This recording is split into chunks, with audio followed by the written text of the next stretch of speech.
আসসালামু আলাইকুম প্রিয় গরু খামারি ভাইয়েরা, আশা করি আল্লাহর মেহেরবানিতে আপনারা সবাই ভালো আছেন। আমরা অনেক শখের বশে মানুষের দেখে অথবা মনে ইচ্ছা পোষণ করে 2টি অথবা 4টি গরু দিয়ে ঘরোয়াভাবে আমরা প্রান্তিক খামারি হওয়ার চেষ্টা করি এবং দেখা যায় যদি আমরা প্রান্তিক খামারি হতে সফলতা অর্জন করতে পারি তাহলে আমরা আস্তে আস্তে বড় খামারি হয়ে যাই। কিন্তু শুরুতেই যদি আমরা লস খেয়ে যাই, সাধারণত মনে রাখবেন একটা গরু কিন্তু অনেক টাকা দাম, 50-এর উপর যা লাগে, সেক্ষেত্রে আমরা লস খেলে দেখা যায় 2 থেকে 3 লাখ টাকা চলে যায়। আর আমরা যদি একটু ধৈর্যচ্যুত না হয়ে ধৈর্য সহিত যদি আমরা খামার গড়ে তুলতে পারি 6 মাস বা 1 বছরের মধ্যে, ইনশাল্লাহ আশা করা যায় আমরা কখনোই এই মাঠে আর ঠকবো না। আর আমরা এই যাতে না ঠকি, খুব কোনো বড় বিষয় না, সামান্য কিছু টেকনিক যদি আমরা মাথায় রাখতে পারি তাহলে ইনশাল্লাহ আশা করা যায় গরু ক্রয় ক্ষেত্রে আমরা কখনোই ঠকবো না। প্রিয় উদ্যোক্তা ভাই ও বোনেরা, আমি আবু জুনাইদ মোহাম্মদ হুজাইফা আছি আপনাদের সাথে এসএস ব্লগস থেকে। আপনাদের সবাইকে স্বাগতম। আজকে আলোচনা করব গরু কেনার সময় যাতে আমরা না ঠগি সেই বিষয়ে 2 থেকে 3টি মাত্র নিয়ম ফলো করব এবং গরু কি দেখে কিনব তার কয়েকটি বিষয় আপনাদের সামনে আলোচনা করব। প্রথম অবস্থায় আমরা যখন মন থেকে স্থির করব যে আমি একটি খামার দেব, গরু ক্রয় করব, সেক্ষেত্রে আমরা ঘর অল্প টাকায় উত্তোলন করব এবং এরপরে আমরা গরুর বাজারে যাব, অর্থাৎ গরু হাটে। গরু হাটে যে আমরা কখনোই অস্থির হব না।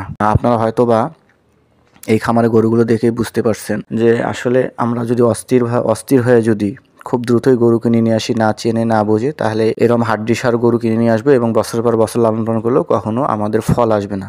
তাই প্রথম যে বিষয়টা, আমরা কখনো অস্থির হব না। আমরা প্রথমে হাটে যাব, যে হাটের এক পাশে বসে দেখবো, আমরা চারপাশ গরুগুলো ঘুরে ঘুরে দেখবো, এরপর হাটের ভিতর প্রবেশ করব, যারা গরুর মালিক তাদের সাথে কথা বলবো এবং আশেপাশে দেখবো যে গরুগুলো কী রকম দামে বিক্রয় হচ্ছে।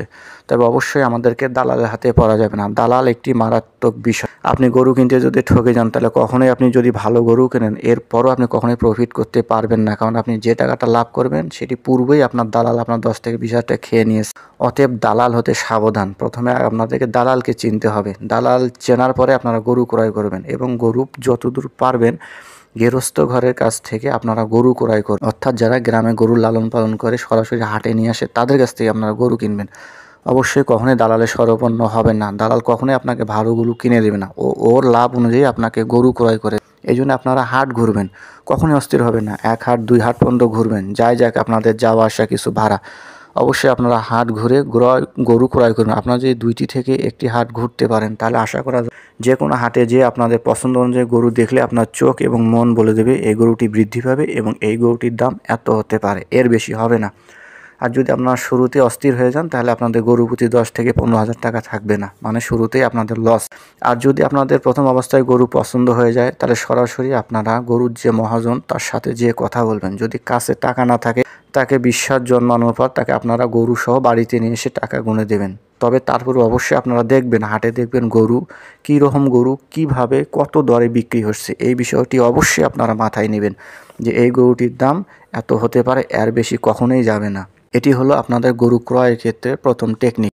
দ্বিতীয়ত, গরু যখনই আপনার ক্রয় করবেন, বিশেষ করে মোটা তাজাকরণের জন্য 60 দিন অথবা 80 দিন বা 3 মাস পর আপনার বিক্রয়কে যাতে লাভবান হতে পারেন, সেক্ষেত্রে আপনারা অবশ্যই 2 দাঁত সম্পূর্ণ এবং সর্বনিম্ন হলো 18 মাস প্লাস গরু কিনবেন এবং এই গরুটি ক্রয়ের সময় অবশ্যই আপনারা এরে বাচ্চা কিনবেন। এবং একটা জিনিস মনে রাখবেন, অতিরিক্ত ক্ষীণ চেহারা বা হাড্ডিসার গরু কখনোই ক্রয় করবেন না। অতিরিক্ত হাড্ডিসার গরু কখনোই আপনাদের লাভ দিতে পারবে না, কারণ এর দুধ এতটাই কম পেয়েছে যে পুষ্টিহীনতায় ভুগে গেছে, কখনো একে আর ডেভেলপ করা সম্ভব নয়।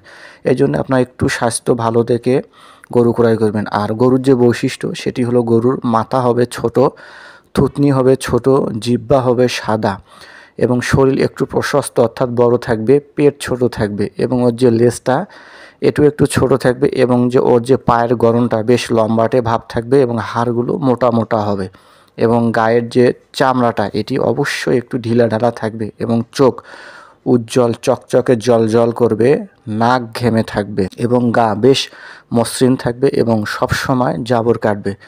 এই কয়েকটি লক্ষণ যদি আপনারা দেখে গরু চিনে ক্রয় করতে পারেন, ইনশাল্লাহ আশা করা যায় আল্লাহর মেহরবানিতে আপনারা শতভাগ গরু ক্রয় করে এবং 3 মাস মেয়াদি লালন পালন করে রিসাইকেলে আপনাদের অবশ্যই লাভবান হবে এবং আল্লাহ আপনাদের লাভ দিয়ে দেবেন। কারণ আপনি গরু কিন্তু ঠকেননি এবং গরু বাছাই করতেও ঠকেননি।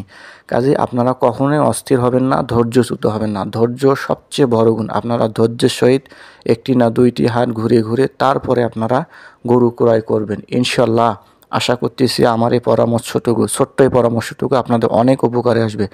আপনারা একবার মাঠ পর্যায়ে আমার এই পরামর্শটুকু কাজে লাগিয়ে দেখেন, ইনশাল্লাহ গরু ক্রয় থেকে বিক্রয় পর্যন্ত কখনোই আপনারা হেরে যাবেন না। আর সর্বশেষ গরু যখন আপনাদের মোটা তাজাকরণ শেষ হয়ে যাবে, যখন আপনারা গরু বিক্রয় করবেন, অবশ্যই পারলে হাটে নিয়ে এসে গরুটা বিক্রয় করবেন এবং বিক্রয় আগে আবারও পূর্বের ন্যায় একটি হাট ঘুরে যাবেন, যাতে করে বুঝতে পারেন আমার গরুটির দাম এত হতে পারে।